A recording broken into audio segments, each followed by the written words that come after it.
See, what is PIP in Python? A very, very important point. PIP is nothing but Python Package Manager.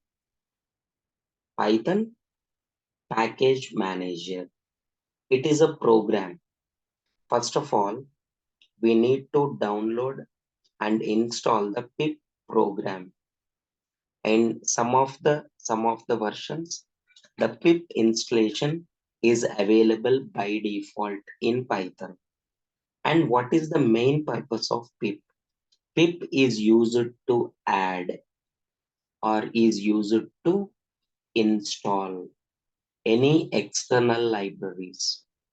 Install any external libraries. For example, any library, if you are installing that NumPy, or if you are installing that Pandas, if you are installing